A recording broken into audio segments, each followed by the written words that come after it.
अगर कोई आदमी घृणा पे उतर के आए, नीचता पे उतर के आए, तो उसको उसी स्तर पे जवाब देने की औकात हम में है।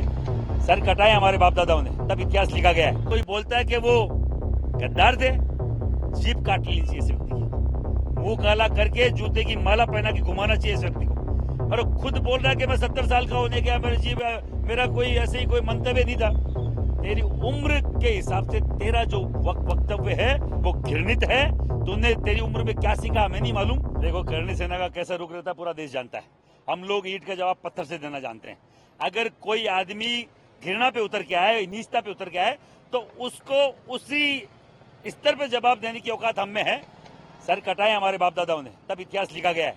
राणा सांगा वो जो इब्राहिम लोधी को 2-2, 3-3 बार हराने वाले, राणा सांगा वो जो बाबर को नाको चंदी चबाने वाले, और पूरे देश के राजाओं को एक करके बाबर के खिलाफ, तोप के खिलाफ तलवार से युद्ध लड़ने वाले राणा सांगा, और कोई बोलता है कि वो गद्दार थे, जीभ काट लेनी चाहिए इस व्यक्ति की, मुंह काला करके जूते की माला पहना के घुमाना चाहिए इस व्यक्ति को। और खुद बोल रहा है कि मैं 70 साल का होने गया, मेरा कोई ऐसे ही कोई मंतव्य नहीं था। तेरी उम्र के हिसाब से तेरा जो वक्तव्य है वो घृणित है। तूने तेरी उम्र में क्या सीखा हमें नहीं मालूम, पर तूने कुछ सीखा नहीं है। ऐसे व्यक्ति ने जहर भरा हुआ है ऐसे व्यक्ति के। अखिलेश यादव को बोलना चाह रहा हूं, जल्द तुम माफी मांगो, क्योंकि इसका जिम्मेदार खुद अखिलेश यादव है, जिसने बकायदा उसका समर्थन किया है। और उस अखिलेश यादव जिसके 32-33 जो भी एमपी आए हैं, वो केवल करणी सेना से राजपूत युवाओं के कारण से आए। एक पुरुषोत्तम रूपाला ने राजपूत महिलाओं पे गलत बोला था, जिसके कारण से हमने पूरे देश में विरोध किया, और उसी की ये पैदाइश ये अखिलेश यादव के 32-33 एमपीज है और राज्यसभा सांसद है। नहीं तो इनकी औकात नहीं थी। अब की बार लोकसभा का मुंह देख लेते हैं लोग, नहीं थी औकात, ये हमने बनाई। और ये बकायदा हम वापस इसको, जो हमने गलती करी, इसको बकायदा इसको वापस से सुधारेंगे। वो सुधार ये है कि अगर वो पन्ना पलट रहे इतिहास का, हमने पन्ना पलट दिया तो सपा का सफाया हो जाएगा। ये हमारा दावा है। पूरे यूपी में विरोध दर्ज किया जाएगा, पूरे देश में विरोध दर्ज किया जाएगा। और हमारे ऐतिहासिक पात्र के खिलाफ कोई बोलेगा तो बकायदा, हर बार की बात ही नहीं कि आके माफी मांग के निकल गए। माफी से कुछ नहीं होगा, सपा से निकला जाए।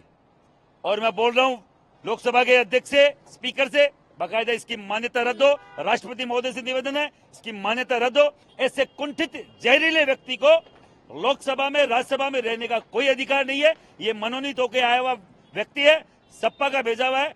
सपा इस पे माफी मांगे, अखिलेश यादव माफी मांगे। नहीं, अखिलेश से 2-2 हाथ करने को हम तैयार है। और बकायदा जब तक वो माफी नहीं मांगेगा, हमने विरोध किया है।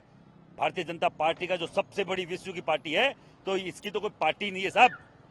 हम अगर अपनी पे आए तो पूरे देश में अगर इनके खिलाफ अगर हमने मोर्चा खोला और खोलेंगे, हम नहीं सुनेंगे हर बार कि बोला और माफी मांग के निकल गए।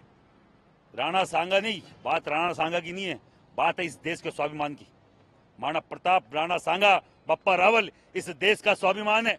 और स्वाभिमान के ऊपर आंच आएगी, हम लोग रिएक्ट करेंगे। और जो हमसे बन पड़ेगा, ऐसे लोगों के चाहे थप्पड़ मारनी पड़े, और चाहे लठ मारने पड़े, और चाहे जीभ निकालनी पड़े, हम लोग हर स्तर पर जाने को तैयार है। मुकदमा हो जाए, कोई दिक्कत नहीं, संविधान के हिसाब से सब कुछ है। जब उनको कोई अधिकार नहीं है तो हमें वो अधिकार प्राप्त है। जब वो गाली निकालेंगे तो उसका जवाब हम देंगे।